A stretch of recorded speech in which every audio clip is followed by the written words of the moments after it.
Primeira frase que eu quero dizer sobre Jesus: Jesus é Deus. Amém? O Deus a quem amamos e servimos é o Pai, o Filho e o Espírito Santo. O Deus Pai é bom, o Jesus Cristo, seu Filho, é bom, e o Espírito Santo é bom. Deus é bom e a sua misericórdia dura para sempre. Irmãos, Jesus é também o Verbo de Deus, é um dos títulos de Jesus. O Verbo de Deus. E a Bíblia diz que todas as coisas foram feitas por intermédio dele, e sem ele, nada do que foi feito se fez. Jesus é o Criador de todas as coisas. Foi Jesus quem criou a água, foi Jesus quem criou o sol, foi Jesus quem criou a chuva, foi Jesus quem criou a terra, foi Jesus quem criou os animais, foi Jesus quem criou as árvores, foi Jesus quem criou o jardim do Éden. Jesus é bom, Jesus é lindo, Jesus é o Criador, Jesus é um arquiteto perfeito, Jesus é um projetista maravilhoso. Tudo veio a existir por sua causa. Não há nada nesse universo que veio a existir sem a intervenção dele. Ele é o Verbo de Deus e nele está a vida, e tudo quanto tem vida foi feito por ele, e tudo quanto tem fôlego deve louvar a ele, porque todas as coisas foram feitas por ele e para ele. Amém? Ele é antes de todas as coisas e nele tudo subsiste. Aleluia. Amém? Ele é o resplendor da glória de Deus. Nele está a vida, nele está a onipotência. Onipotência é que ele pode tudo. Nele está a onisciência, que ele sabe tudo. E nele está a resposta de todas as coisas. Jesus é a resposta. Jesus é a garantia. É por meio de quem o universo veio a existir. Sem Jesus, nada do que foi feito se fez. Ele é o Verbo de Deus. Irmãos, foi Jesus que, junto com o Pai e o Espírito Santo, projetou e planejou o propósito eterno. Foi Jesus, junto com o Pai e o Espírito Santo, que decidiram e definiram criar todas as coisas como foram criadas, fazer todas as coisas como elas foram feitas. Para que isso acontecesse, o Deus onisciente, que já sabe de tudo, já sabia que o homem ia pecar. E então Jesus, ali, antes de começar a criar todas as coisas, ele já se colocou como garantia que aquele propósito ia dar certo. A Bíblia chega a dizer que ele é o cordeiro que foi morto antes da fundação do mundo. Ou seja, ele já decidiu se entregar antes de formar o universo, porque ele já sabia o que ia acontecer. E porque ele já sabia o que ia acontecer, ele já entrou como resgate desde cedo. E então, o primeiro esvaziamento de Jesus é que ali Jesus se coloca como alguém que vai se sujeitar ao Pai e que vai fazer a vontade do Pai, e já assume para si os títulos como o servo de Deus ou o servo do Senhor. E várias vezes na história da terra, Jesus veio à terra em uma forma de anjo. E em vários versículos lá do Antigo Testamento, ele é chamado de o anjo do Senhor. E as pessoas o adoram. Nenhum outro anjo recebe adoração, mas o anjo do Senhor, ele era Jesus Cristo em forma de anjo, que veio nessa terra várias vezes para conversar com algumas daquelas pessoas a quem Deus havia mandado.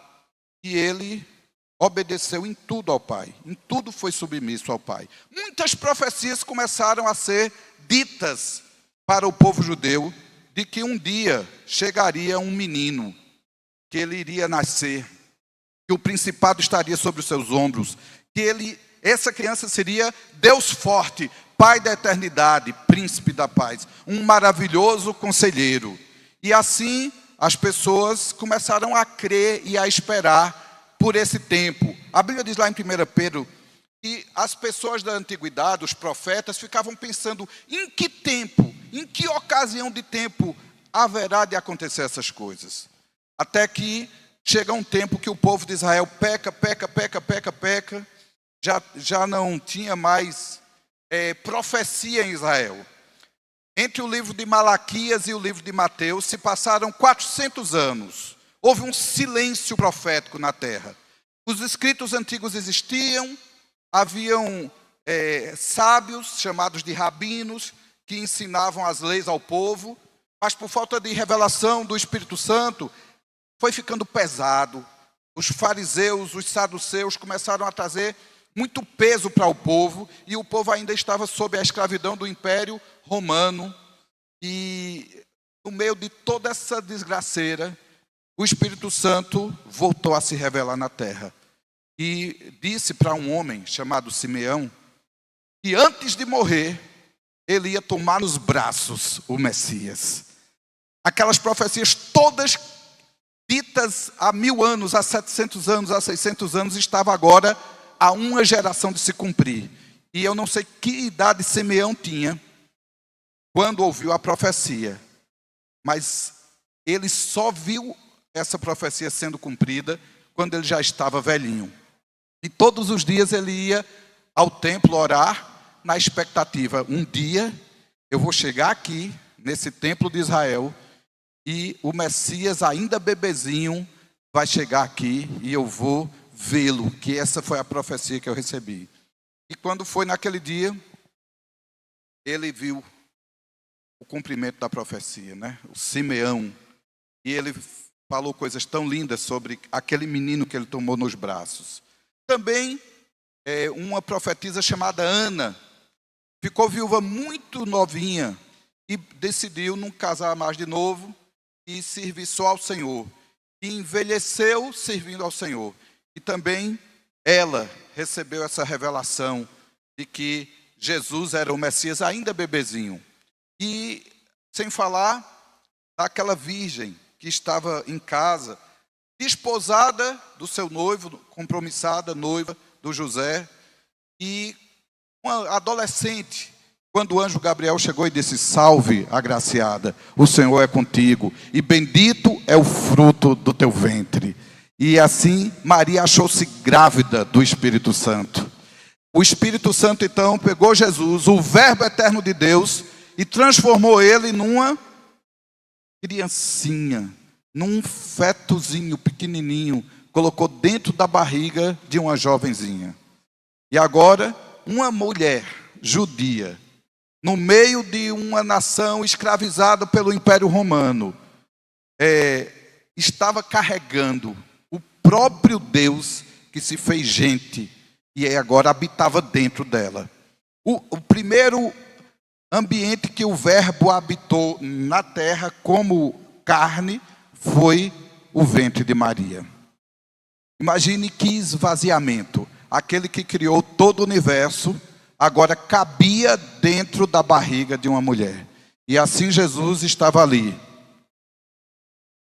no escuro, tomando aquela aguinha do líquido que tem ali, líquido amniótico, né, para quem sabe até o nome do líquido, tomava e urinava. Aquele mesmo líquido, o bebê urina e bebe de novo, urina e bebe de novo, urina e bebe de novo. Até chegar aos 9 meses. Imagine 9 meses dentro daquele lugarzinho. E assim, ainda ali dentro daquele ventre materno, Maria foi visitar sua prima Isabel. E quando chega perto dela, ela tem uma experiência espiritual muito forte. Porque o bebê que estava dentro da barriga dela, João Batista, reconheceu aquele outro bebê que estava na barriga da prima, e os dois pulavam, e elas foram cheias do Espírito Santo. Que experiência tremenda. Maria cheia do Espírito Santo, Isabel cheia do Espírito Santo, e as barrigas, porque o profeta que ia anunciar o caminho do Senhor, um bebezinho já encontrou o Messias prometido na sua frente. Ali é uma experiência maravilhosa. Quando então Jesus nasce, um coral de anjos aparece para os pastores de Belém, dizendo: glória a Deus nas alturas e paz na terra aos homens a quem Deus quer bem. E assim Deus revelou para os pastores simples no campo a chegada do Messias. E a Bíblia diz que o menino Jesus crescia em sabedoria e em graça. A infância de Jesus foi cercada de aventuras. Teve que fugir. Alguém queria matá-lo, Herodes o Grande queria matá-lo. Mandou matar inclusive as criancinhas tudinho de 2 anos para baixo, para ver se pegava ele, sem saber quem ele era. Porque os reis magos anunciaram que estavam vindo do Oriente para visitar o Messias, porque a estrela dele os guiou até ali, até Belém.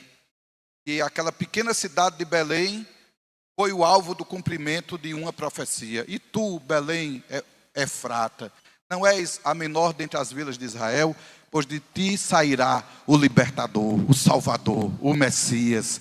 E assim, cada etapa da vida de Jesus foi cumprindo profecias. Profecias antigas foram cumpridas. E Jesus cresceu, sendo tentado em todas as coisas, mas nunca pecou. Pense numa criancinha obediente. Pense num menino bom. Pense num menino que convivia com um monte de menino levado. Naquela época do tempo de Jesus, não tinha essa situação de uma casa onde ficava só o pai, a mãe e o filho bem guardadinho, não. As famílias daquela época de Jesus, a família de Jesus estima-se que tinha pelo menos umas 100 pessoas vivendo junto. Primo, sobrinho, parente assim de 2º grau, 3º grau, aquelas famílias tipo clã, vivia um monte de gente junto. Era muito menino para roubar os peão dele. E ele corria atrás do menino, leva o peão não, leva a ponteira também, né? Então, era muito menino para bater numa face, ele oferecia a outra. Era muito menino para tirar a capa, e ele dizia, peraí, leva a túnica também. Quando Jesus pregou a palavra, no Sermão da Montanha, diz que as pessoas ficaram admiradas, porque ele falava como quem tem autoridade. E essa autoridade é porque ele viveu cada coisa daquela que ele ensinou. Ele foi humilhado, mas não reclamou, não abriu a sua boca. Ele foi ferido. A Bíblia diz que ele era um homem de dores e forçado no trabalho. Ele foi forçado a trabalhar. Ele trabalhava por si, fazia o que o pai mandava, fazia o que os irmãos deviam fazer e não fazia. Sabe aquele pai que dá ordem a ser menino? 4 não faz, um faz pela metade e o outro fazer sozinho. E ele fazia sem reclamar. Ele era o irmão mais velho de outros irmãos e irmãs, cuidava de todo mundo. Jesus teve uma infância e uma adolescência de obediência e de crescimento em sabedoria. A Bíblia diz lá em Hebreus 5:8 que ele aprendeu a obediência pelas coisas que sofreu. Formação número 1, ele sofreu. Formação número 2, ele aprendeu. Isso tudo é esvaziamento, porque ele era onisciente, sabia tudo. E agora ele precisa aprender. Quem precisa aprender é que ele sabe menos, e depois que aprende, sabe mais. Se ele crescia em sabedoria, é porque ele tinha menos sabedoria e agora tem mais. Isso é sinal de esvaziamento. Cada etapa da vida de Jesus é esvaziamento. Tudo aquilo que a gente acha lindo, eita, Jesus lindinho, aquilo foi sofrimento, foi esvaziamento. E a terceira informação desse texto, Hebreus 5:8, é que ele aprendeu a obedecer. Por que ele aprendeu a obedecer? Porque antes ele não precisava obedecer, ele só precisava mandar. Ele era o rei, o criador, o senhor de tudo e de todos. Agora ele está ali, obedecendo leis humanas, lei de fariseu, as ordens do seu pai, os caprichos da sua mãe, está obedecendo ali o Império Romano, está cumprindo leis, está pagando imposto. Então é muito importante cada evento da vida de Jesus, cada dia da vida de Jesus. Aí quando Jesus tinha 12 anos, ele se perdeu no meio desses 100 parentes dele, mais uma multidão de judeu que caminhava das cidades. Ele já morava em Nazaré e as festas eram em Jerusalém. E na volta, todo mundo achava que ele estava com outro, esse achava que ele estava com aquele. Quando Maria deu saudade dele, disse assim, cadê Jesus? Aí voltou. Viu Jesus? Não. Uma vez que eu vi, ele estava brincando com Josias, né? Cadê Jesus? Ele brincou um pouquinho com Josias, depois ele estava brincando ali com Abacuque. Aí assim, saiu rodando entre os primos. Ei, tu não viu não teu primo Jesus? Não, vi não. Quando ela voltou em Jerusalém. E foi procurando ele por Jerusalém e achou ele no meio dos doutores da lei. E ele estava botando aqueles doutores da lei tudo no bolso. Ele sabia coisas das escrituras que ninguém sabia. Porque, agora a gente acha isso surpreendente, maravilhoso, que Jesus sabia as escrituras. Mas ele sabia porque estudou, sabia porque leu. Mas antes, ele era o personagem daquelas... Quando diz, no princípio criou Deus os céus e a terra, era Jesus que era o Deus que estava criando os céus e a terra. E disse Deus, haja luz. Quem foi que disse haja luz? Foi o verbo. Agora, a gente está admirado porque ele sabia a escrita, contando a história de tudo que ele fez. Que ele sabia a profecia que ele havia cumprido e estava ali para cumprir. Bom, aí Jesus passou ali por aquele ambiente, viveu, foi tentado em tudo, mas nunca pecou. Quando ele voltou para casa com Maria, diz assim, que ele voltou e em tudo lhes era submisso. Então, o que Jesus fez de 12 a 30 anos de idade, em tudo foi submisso a José e Maria. Em tudo ele cumpriu a lei. A Bíblia diz que ele cumpriu todas as coisas. Jesus disse, eu não vim para abolir a lei, eu vim para cumprir. Ele cumpriu todos os mandamentos. Ele guardou todos os sábados. Ele nunca pecou, ele nunca matou, ele nunca roubou, ele nunca cobiçou. Ele amou o próximo como a si mesmo. Ele amou a Deus, o Pai, acima de todas as coisas. Ele viveu 100% de todas as escrituras sagradas. Esse é Jesus santo. Ele não cometeu pecado e nem na sua boca se achou engano. Não tem um amém? Não tem um aleluia? Não tem um glória a Deus? Ele é antes de todas as coisas e nele tudo subsiste. Ele é o resplendor da glória de Deus. Mas esse verbo se fez carne e habitou entre nós. Foi humilhado. Sofreu. Todas as coisas ele foi tentado. Mas teve uma vida perfeita e irrepreensível. Quando ele completou 30 anos de idade, ele parou de trabalhar. Aposentou da carpintaria e foi cumprir uma missão de andar por toda parte. Mas a primeira coisa que ele fez foi procurar João Batista, que estava batizando no Rio Jordão, para ser batizado por ele. E é o batismo mais estranho de toda a história. Porque João Batista batizava pecadores. E quando o João Batista estava batizando as pessoas, disse que elas publicamente confessavam os seus pecados. E diz a Bíblia que o próprio João increpava eles. O próprio João Batista dizia assim, increpava, era enquadrar eles na escritura. Ó, você que é soldado, pare de roubar, pare de receber propina. Ele dizendo a todo mundo, para os religiosos, ele já dizia, vocês são hipócritas, fariseus hipócritas, vocês são como sepulcros caiados. Então, havia todo um ensinamento de João Batista, enquadrando todo mundo ali como pecador e chamando aqueles pecadores ao arrependimento. Cada pessoa ali precisava mudar a mente, porque tinha uma mente torta, uma mente pecaminosa, uma mente errada. E o convite era, se arrependa, mude sua mente, mude sua cabeça, mude seu coração. Aí no meio daquela fila de gente para ser batizada, um mentiroso, um ladrão, um cabra ruim, um assassino. No meio daquela fila, quem estava? Jesus. Imagina o rosto de Jesus ao contrário do rosto daqueles pecadores. Jesus, manso e humilde, tomou lugar na fila dos pecadores. Aí João Batista, quando olha para ele, bateu um pino. João Batista diz assim, tu vens a mim para eu batizar a ti? Era tu que devia batizar a mim. Aí Jesus diz assim, deixa João, faça assim para que se cumpra toda a justiça de Deus. Ele veio para obedecer, ele veio para se submeter, ele veio para honrar o ministério profético que estava terminando ali. A Bíblia diz que a lei e os profetas vigoraram até João, e Jesus veio para se sujeitar àquele último ministro da velha aliança, e disse: faz assim, para que se cumpra toda a justiça de Deus. E um pecador batizou um santo. Aquele que nunca cometeu pecado foi batizado por alguém que já pecou.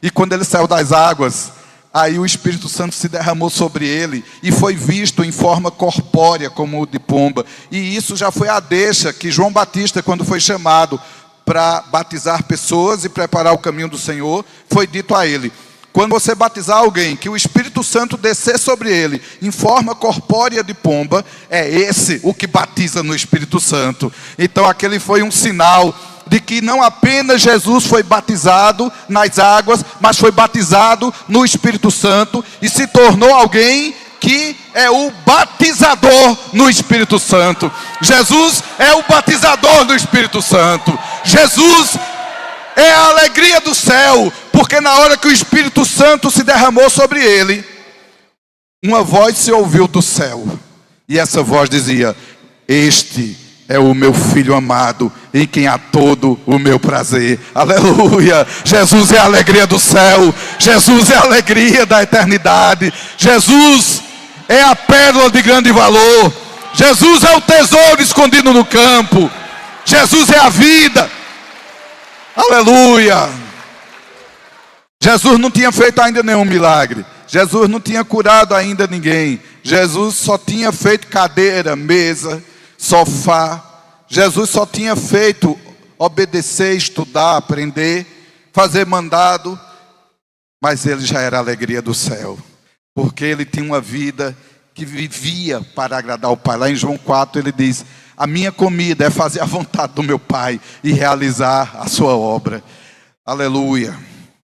Gente, saído das águas, cheio do Espírito Santo, aí agora diz que o Espírito Santo levou ele para o deserto, para ser tentado pelo diabo.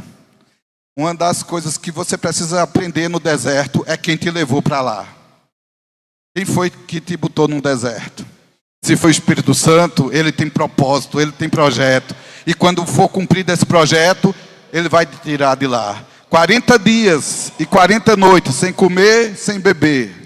Jesus foi tentado pelo diabo e venceu. Quando ele diz que estava ali para obedecer ao Pai, que estava ali para fazer a vontade do Pai, que não estava ali à busca de sua própria glória, de seu próprio interesse, Satanás saiu e diz que os anjos de Deus o serviram. Jesus viveu ali aquele momento para a glória de Deus, passando por todo tipo de sufoco, mas venceu. E agora ele saiu por toda parte, pregando o Evangelho e curando a todos os oprimidos do diabo, porque Deus era com ele. Primeiro lugar que Jesus passou foi num casamento, que a mãe dele chamou ele, casamento de algum parente, ali em Caná da Galileia. Diz que foi o primeiro milagre que Jesus fez. Acabou a água. Acabou a água não, a água tinha com força, acabou o vinho. E aí o que aconteceu? Maria disse assim para as pessoas: este aqui é meu filho Jesus, faça tudo o que ele mandar. Faça tudo o que Jesus mandar. Gente, Maria era uma pessoa muito especial. Tem gente que diz que é seguidor de Maria. Quem segue uma pessoa obedece às coisas que ela diz. Se você que está me assistindo é um seguidor de Maria, obedeça o que Maria diz, que você está feliz da vida. Você tem o segredo para toda a eternidade, é obedecer Maria. A única ordem que Maria deu na vida foi essa: obedeça a tudo que Jesus mandar. Então, quer agradar Maria, obedeça a Jesus. Amém? Jesus é o Rei dos Reis e o Senhor dos Senhores. Aí ele olhou para ela e fez: mas mãe, ainda não era minha hora não. Aí isso, aquele coração de filho. E ele disse: é agora. Aí ele olha para os caras e dá a primeira ordem dele. Ele disse: pega essa água e sirva. E quando os caras pegaram a água para servir, a água se transformou em vinho. Glória a Deus. Quando Jesus dá uma ordem para a gente, não tenta entender não. Não tente pegar a lógica, não. E nunca diga que é difícil ou que é impossível, porque Jesus é especialista em dar ordem difícil e dar ordem impossível, mas aquela ordem é cumprida pela graça dele. Quando Jesus disse para o aleijado, ande, o que foi que o aleijado fez? Glória a Deus. Quando Jesus disse ao cego, veja, o que foi que o cego fez? Viu, glória a Deus. Quando Jesus disse para o homem que tinha um bracinho de radiola, o homem da mão mirrada, estenda a mão, meu filho, o que foi que o rapaz fez? Estendeu, glória a Deus. Esse é o poder de Jesus. Uma vez ele deu ordem ao mar e ao vento. Gente, dar ordem ao mar é fácil, eu dou, todas as férias eu digo ao mar, aquieta, mas ele nunca me obedeceu. Mas Jesus disse ao mar, aquieta-te, e ele aquietou-se, porque esse é o poder de Jesus. Aquele cuja palavra é poder, aquele cuja palavra tem autoridade, aquele cuja palavra move os céus, aquele cuja palavra afugenta os demônios, aquele cuja palavra cura feridas, aquele cuja palavra renova pessoas. Amém? E esse Jesus está aqui, porque ele é o mesmo ontem e hoje e será eternamente. Andou por toda parte, fazendo bem, curando a todos os oprimidos do diabo. Uma vez ele estava num canto, chegou um cara e disse assim para ele, cara todo leproso, Senhor, se tu quiseres, eu posso ser curado. Aí Jesus fez, pô, eu quero.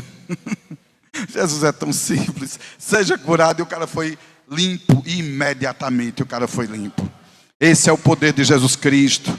Ele expulsou demônios, expulsou muitos demônios. Uma mulher fazia 18 anos, que frequentava a sinagoga, endemoniada, um espírito de enfermidade, ela andava toda recurvada. E Jesus chegou perto dela e disse que ele colocou a mão sobre ela. E meramente com a palavra, aquele espírito foi imundo, saiu, e aquela mulher voltou ao normal, glória a Deus. 18 anos presa por um espírito de enfermidade, bastou uma imposição de mãos, é uma palavra de Jesus. E sabe o que Jesus disse para a gente? Que a gente vai fazer as mesmas coisas que ele fez e outras maiores, porque sabe onde ele está agora? Está do lado do Pai intercedendo por nós. A sua mão tem o poder de Jesus, o seu olhar tem o poder de Jesus, a sua boca tem o poder da voz de Jesus. Jesus quer fazer no meio de vocês, no meio da gente, as mesmas coisas que ele fez na Galileia, por onde ele andou. Jesus quer andar por Campina Grande, por Feira de Santana, por João Pessoa, por Queimadas, por Caixa d'Água, por Galante, por Lagoa Seca. Jesus quer andar por Goiânia, por Flecheira, Jesus quer andar por toda parte. Jesus quer andar em Miguel Calmon. Eu estou lembrando da cidade de quem eu estou vendo aqui. Talvez tenha esquecido algumas, mas, meus irmãos, é com seus pés que Jesus vai andar por essa terra, é com suas mãos que Jesus vai abençoar, é com seus braços que ele vai abraçar, é com seus olhos que ele quer passar vida e esperança, porque foi isso que ele fez o tempo todo aqui. Andou por toda parte, fazendo bem e curando aos oprimidos do diabo, porque Deus era com ele. A Bíblia diz que foi Deus quem ungiu a Jesus de Nazaré. A Bíblia diz que foi Deus quem aprovou o seu servo Jesus, com sinais, prodígios e maravilhas. E a Bíblia diz que Jesus está à direita do Pai, intercedendo por nós, e que Ele que coopera conosco, que trabalha conosco nessa obra. Não sou eu indo fazer a obra de Deus, é eu e Jesus indo fazer a obra de Deus. Eu e Jesus do meu lado, eu e Jesus comigo. Amém? Bom, chegou a morte. Era necessário que o Cordeiro de Deus fosse morto por nós. Era necessário que aquele que não conheceu o pecado fosse feito pecado por nós, para que nele fôssemos feitos justiça de Deus. Era necessário que o sangue de um justo fosse derramado. E Jesus fez a única coisa que tornou ele amaldiçoado pela lei, sem ser mesmo um pecado. Porque a lei diz que é maldito todo que for pendurado no madeiro. Quando Jesus foi pendurado naquela cruz, ele se tornou maldição em nosso lugar. E os pecados da gente foram todos transferidos para ele. Eu só fico imaginando, hoje em dia os processadores dos computadores são muito rápidos.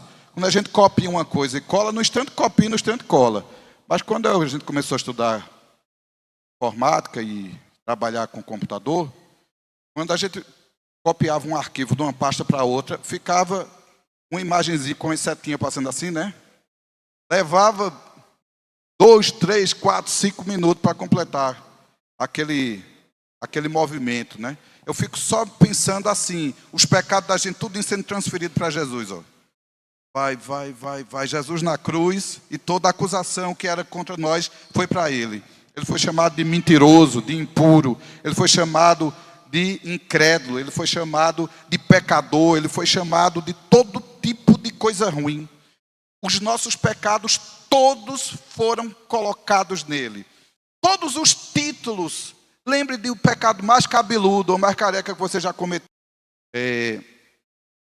Esse calor causticante, suando, já tinha sido surrado, espancado, já tinha sido tão pesado levar a cruz que ele desfaleceu. Está cheio, está cheio.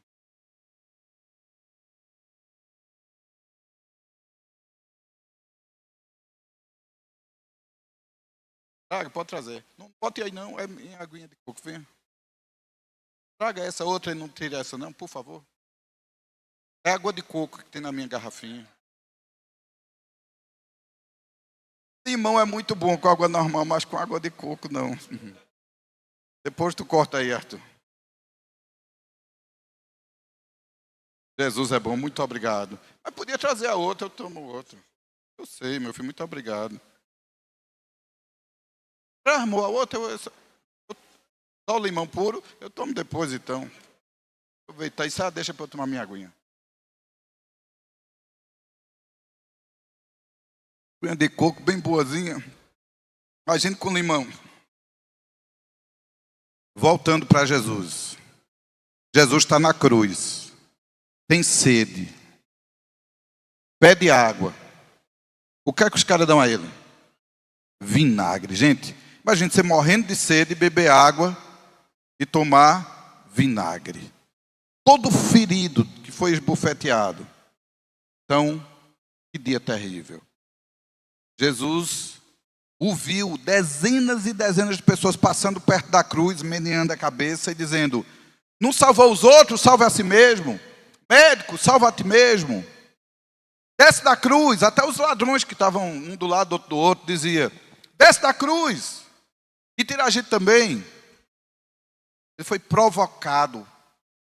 E uma vez ele olhou assim para aquelas pessoas e disse assim: Pai, perdoe-lhes, porque eles não sabem o que fazem. Imagina os soldados romanos que dizem que eles ficaram aos pés da cruz, tirando sorte de quem ia ficar com as roupas de Jesus. Até aquela roupinha que ele vestiu, a última roupinha que ele vestiu, os soldados estavam disputando entre si, o palitinho, quem ia ficar com aquelas roupas. Debaixo da cruz e tão longe dela. Tão pertinho da cruz e tão longe dela. Às vezes tem gente que está aqui assim, tão pertinho da cruz assim, tão pertinho das pessoas crucificadas. E disputando por bobagem, disputando por ninharia, querendo um lugar, querendo aparecer, querendo ser ouvido, querendo ser entendido. Gente, lugar de cruz é lugar de morte. Na cruz Jesus morreu, não foi um teatro. Não foi como ali a Paixão de Cristo da Nova Jerusalém, que é só uma encenação. Jesus morreu de verdade, ele não veio fazer um teatro. Ele morreu de verdade. Quando Jesus morreu, a Bíblia diz que ele foi agrilhoado pelos grilhões da morte. No Salmo profético que fala da morte de Jesus, diz assim: fortes touros de Bazã me cercaram, angústias do inferno se apoderaram de mim. Em Atos 2, 26 diz que a alma dele foi levada ao Hades, ao lugar dos mortos. Então Jesus, quando deu aquele grande brado e gritou, vou gritar baixo hoje que tem gente que tem dor de ouvir toda vez que eu grito. Jesus gritou assim: Eloi, Eloi, lama sabactane, que quer dizer: Deus meu, por que me abandonaste? Essa é a grande dor da cruz. Foi o lugar onde o pai abandonou o filho. A trindade foi quebrada. Naquele dia ficou no trono da glória o Pai e o Espírito Santo. E Jesus foi ferido de Deus. Jesus foi condenado por Deus no nosso lugar. Jesus foi expulso da presença de Deus para ser lançado no inferno. Jesus foi abandonado pelo Pai. Não foi judeu que tirou a vida de Jesus, não foi romano que tirou a vida de Jesus. Quem tirou a vida de Jesus foi o Pai, por causa do meu e do teu pecado. E o Pai fez isso porque Jesus voluntariamente a deu. Quando estava nas vésperas desse sofrimento todo, Jesus disse: Pai, afasta de mim esse cálice. Só que ele não concluiu essa oração dizendo amém. Ele disse: mas não faça a minha vontade, faça a tua. E deu angústia, a dor, ele sabia exatamente o que ia passar. E ele disse: Pai, afasta de mim esse cálice. Mas, contudo, todavia, não seja feita a minha vontade, sim a tua. E por 3 vezes ele fez essa oração, e em nenhuma dessas vezes ele concluiu dizendo: Pai, acabou, afasta de mim esse cálice, ponto final. Todas as vezes ele acabou dizendo: não faça a minha vontade, faça a tua. E assim ele se entregou para a morte, e morte de cruz. Foi obediente até a morte, e morte de cruz. Foi obediente até as últimas consequências. E ali ele foi ferido de Deus. Mas ele foi ferido pelas nossas transgressões e moído pelas nossas iniquidades. O castigo que nos traz a paz estava sobre ele, e pelas suas pisaduras fomos sarados. Todos nós andávamos desgarrados como ovelhas, cada um se desviava pelo seu caminho, mas o Senhor fez cair sobre ele a iniquidade de nós todos. Foi pelo meu pecado, foi pelo seu pecado que ele morreu, que ele sofreu, que ele foi julgado, que ele foi acorrentado pelos grilhões da morte. Os demônios em festa. Um dia, esses demônios foram anjos. E quando eles eram anjos, eles diziam para Jesus: santo, santo, santo, santo, santo. Agora eles estão dizendo: mentiroso, pecador, hipócrita, fariseu, impuro, adúltero. Eles estão massacrando Jesus, oprimindo Jesus pelos nossos pecados. Mas, ao terceiro dia, o Espírito Santo foi lá, no Hades. E por meio do Espírito Santo, Deus ressuscitou a Jesus, rompendo os grilhões da morte. E Jesus venceu. Jesus venceu.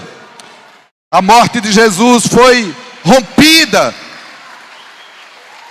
O Pai o deu a vida. E Jesus, que tem as chaves da morte e do inferno, Jesus ressuscitou com poder e grande glória.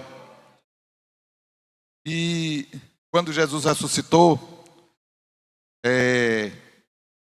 eu acho que não há nada mais tremendo do que a ressurreição de Jesus. O ambiente em que o cordeiro que foi morto ressuscitou. E ao ressuscitar, ele foi exaltado pelo Pai. Pelo que também Deus o exaltou sobremaneira, e lhe deu o nome que está acima de todo nome, para que ao nome de Jesus se dobre todo joelho, nos céus, na terra e debaixo da terra. A exaltação foi quando Jesus recebeu esse nome de poder, esse nome de autoridade, e nenhum outro nome há debaixo do céu pelo qual importa que sejamos salvos. Esse nome de Jesus, diga comigo: Jesus, Jesus, Jesus. Que nome poderoso. Jesus é lindo, Jesus é exaltado, Jesus reina para sempre. E eu fico imaginando quando Jesus volta para o céu.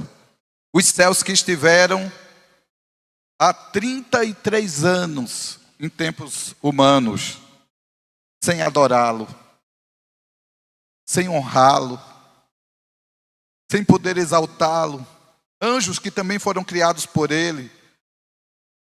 Anjos que o viram sofrer, que o viram ser humilhado, anjos que um peteleco destruiria Herodes, anjos que destruiriam aqueles soldados, anjos que estavam na expectativa, pai, é só mandar que eu vou acabar com essa farra.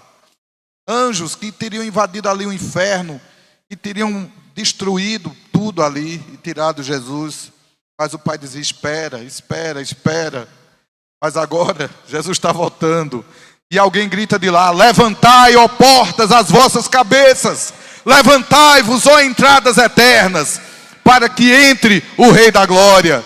Quem é este Rei da Glória? O Senhor dos Exércitos, o Deus forte e poderoso na batalha. É Jesus exaltado, é Jesus recebido nos céus com poder e grande glória. Ele é digno de honra, de louvor, de exaltação.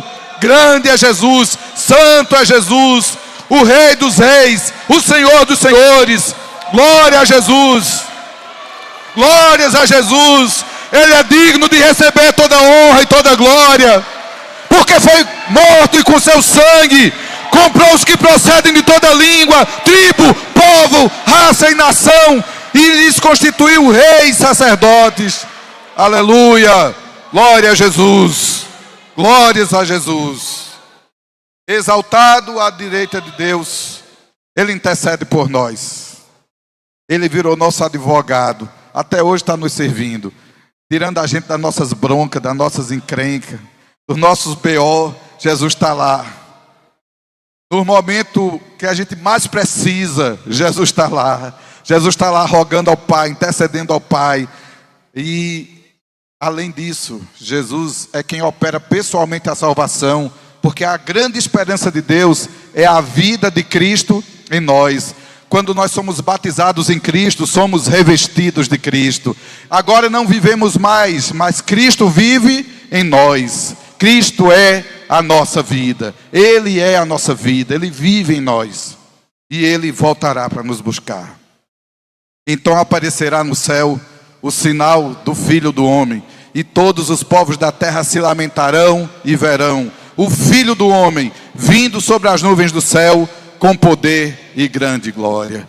Todo olho verá, toda língua confessará, até aqueles que o traspassaram verão Ele agora exaltado, Ele agora reinando. Ele virá como juiz de vivos e mortos.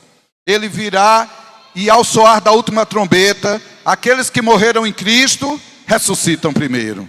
E depois nós que estivermos vivos seremos arrebatados e estaremos para sempre com o Senhor. E Ele há de enxugar dos nossos olhos toda lágrima. Não haverá mais dor ali, não haverá mais tristeza ali. Ele virá, implementará primeiro o milênio, depois do milênio teremos uma eternidade com Jesus, onde estaremos para sempre com Ele. Ele o Cordeiro e nós a noiva do Cordeiro, ataviada. Ele está preparando para si essa noiva. Somos então essa expectativa nos céus. Os céus que já receberam Jesus exaltado, agora esperam uma noiva limpa, uma noiva arrumada, preparada, vestida, com vestes brancas. Sejamos nós, meus irmãos, essa boa expectativa dos céus. Sejamos nós essas pessoas que enchem o céu de alegria. Jesus é a nossa alegria. E nós somos a alegria dele? Precisamos ser. Precisamos converter nossa mente e nosso coração a Jesus. Jesus é o Senhor da vida da igreja. Jesus é o cabeça da igreja. Jesus, Ele é Rei dos reis e Senhor dos senhores. Amém?